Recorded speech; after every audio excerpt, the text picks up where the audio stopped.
right, thanks so much for sharing your garden with us. And now we're going to be saying welcome back to an old friend. Skip Richter is visiting us. Skip, it's a pleasure to see you again. It's so good to be back. It's good to talk with you, Tom. Likewise. Skip, you're now in the Extension Service in Harris County, yes. the city of Houston. City big of Houston territory. And surrounding. And you've just completed a new book. It is Month by Month Gardening for Texas. And congratulations. Thank you. Yeah. I appreciate that. It was a work of love, and I enjoyed doing it. That's great. That's great. Yeah. Well, gardening is indeed a work of love, yes. and helping other gardeners must be a lot of fun. And this is what the book is all about, really. It is really a month-by-month guide for what to do, and it really comes complete with like a plan of action for the month, doesn't it? Yes. Each month is divided up into sections, like what to plant, problem solving in your garden, things you might need to prune, various kinds of care activities of the plants. Right. And then within that, there'll be a section on lawns, a section on edibles like fruit and vegetables, a section on flowers, on vines and shrubs and trees. And so it's kind of an owner's manual for your lawn and landscape. Right. Well, people need that. I know it's designed with the beginner in mind, but old pros can get benefit out of this as well. That's right. We tried to write it where someone who's brand new and says, what do I do with these plants? Because as an agent, I would often get calls, you know, I've got a Salvia Greggii, how do I take care of it? You know, right. There's not really a publication on that.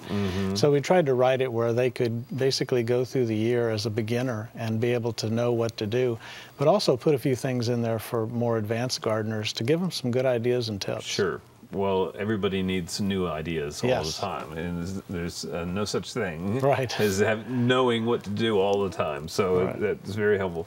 And it's written for what you describe as the Texas Triangle, which is the Metroplex, Houston, and Austin, San Antonio, right? Right. You know, Texas is a big place. Big place. Writing for El Paso and Beaumont is a little bit of a challenge. I think it may be closer to Los Angeles if you're in El Paso. Oh, you are. You're Beaumont. Definitely closer. So, and then of course Dalhart to Brownsville too. So we kind of wrote for the central part of the state, but there's applications for all parts of the state. And I mean, growing tomatoes or the basics of that are the same in most places where you live. Well, let's just take the time of the year that we're in and use that as an illustration. Okay, here we are, midsummer now. Right.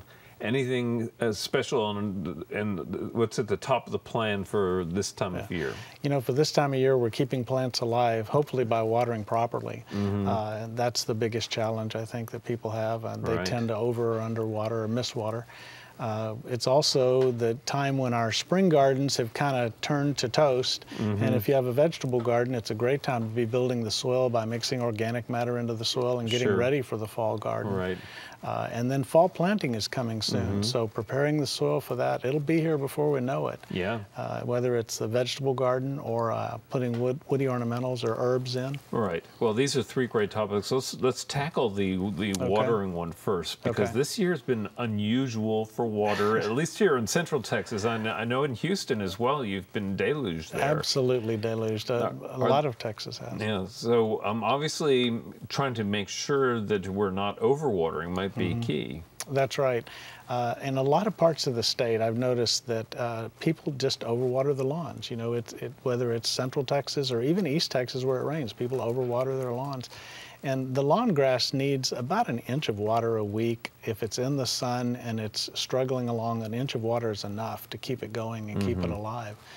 It can survive on less than that, but people have the sprinklers coming on every other day or something like that, and watering so long that it runs off into the street.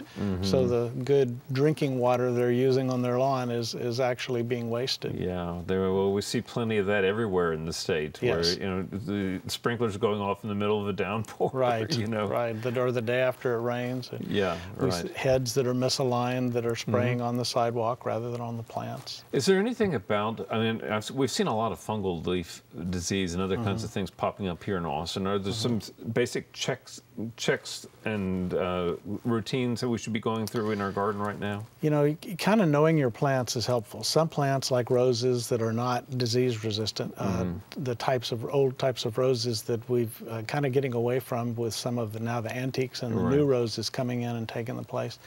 the standard types have often succumbed to disease. And what I always tell people is look at the oldest leaves on the plant, and that's where you tend to see the diseases start first, because the spores have been there the longest. It's unusual to have a fungal leaf spot appear out on the new growth. Now, powdery mildew, on the other hand, it can come out on the new growth and begin to affect it. Right, right. So just, you know, the old wise tale, like the gardener's shadow is the best prevention, right? Get out there and check these things out. It is. It helps to kind of know, because the earlier you start, if you have a problem, your options when you catch it early are you have safer products that you would use. The things that you try are going to be more effective when you start early.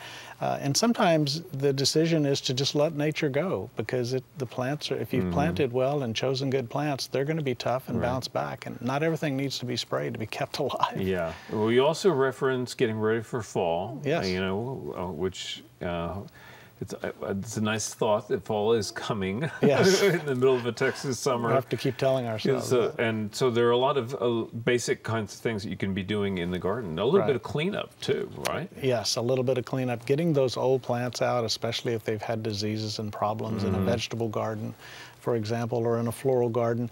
You know, we're going through color changes in the floral garden. The things that were doing good in spring, like petunias, are starting to give up the ghost most of the time by this time of the year. And so we're looking at heat-tolerant annuals, but then getting ready for that fall planting of color too. Right.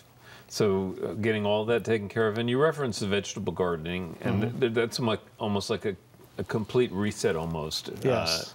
I'm sure in Houston, just as it is here in Austin. Yes. Summer is the equivalent of turning the Etch-a-Sketch upside down and shaking it. You get to start drawing all over again. Right. So all the spring garden goes away. Summer is a time when, if you're going to solarize the soil, you can do that. But I like to encourage people to put a lot of organic matter in the soil in the summer, wet it, and let it set. Put a mulch of leaves over it to kind of keep the weeds down. And that soil will be so much better off when you get ready in August and September and October for those fall planting seasons that we go through. Let the microbes start doing the work before you put the plants in the soil. That's right. Feed them and they will take care of your plants for you. Right. Well, it's critically important. There are lots of other really cool things. I mean, there's for example, one thing that I think would be especially helpful for beginners is there are instructions on how to scale the number of plants, so if you're doing annual plantings, right, and the appropriate spacing. Right. If you have a bed that's a certain size, there's a chart in there that tells you how many flats of plants or how many plants you need to plant it, the different planting diagrams and times to plant. We have a color change if you want to do 2 color changes a year or 3 or more color changes a year, some suggestions for that. We have a lot of little charts and guides and graphics that kind of help people with that. Well, I think it's really something that's of great value. I mean, I can't tell you how many times I'll be in the neighborhood looking around the garden beds, and I'll see people have chosen the right plants, but they may have chosen a dozen when they're trying to cover a space that 100 would have been appropriate for, you know. That's true. Getting them spaced right is important. Spaced right, and again, just the appropriate numbers. There's one tip in the book that really caught my eye, and that has to do with root pruning on trees. And this is kind of a new concept to me, and I've heard other people talk about it, kind of letting the trees know if you're going to move the tree, a few months before that, doing root pruning, and this would be an appropriate time of year for that, I guess. Yeah, as we get into the earliest part of fall, going in and taking a shovel and cutting down in the soil, and this is around trees and shrubs that you're going to move. I want to be clear, it's not just general trees and shrubs. But cutting down in 3 or 4 places around the plant, a foot or so out from the plant, to cut some roots. And just like if you prune a limb, you get the regrowth that comes from that. When you prune a root, you get root regrowth. So then when you come back later, we recommend moving in November, December, January would be good times. When things cool down. Then when you dig that root ball, you've got a lot of fresh new roots, and it's just a more transplantable plant at that point in time. Well, that makes sense when you think about it. But yes. Then you follow up with putting a hose there and kind of trickling it and making sure it stays moist to encourage that new root growth to occur. Yes, don't just prune it and walk away. Leave it parched dry. Give it something to reach for. That's right. Exactly. Well, Skip, again, congratulations on the book. It's great to have you back here in Central Texas. And this is a book that will serve the gardeners of this community and communities around the state very well. So, and I'm assuming it's available now. It's available all over the place. That's all right. Okay. It's easy to find. Okay, Skip. Well, thank you so much for being with us. And we're coming up is your friend and our friend, Daphne. All right.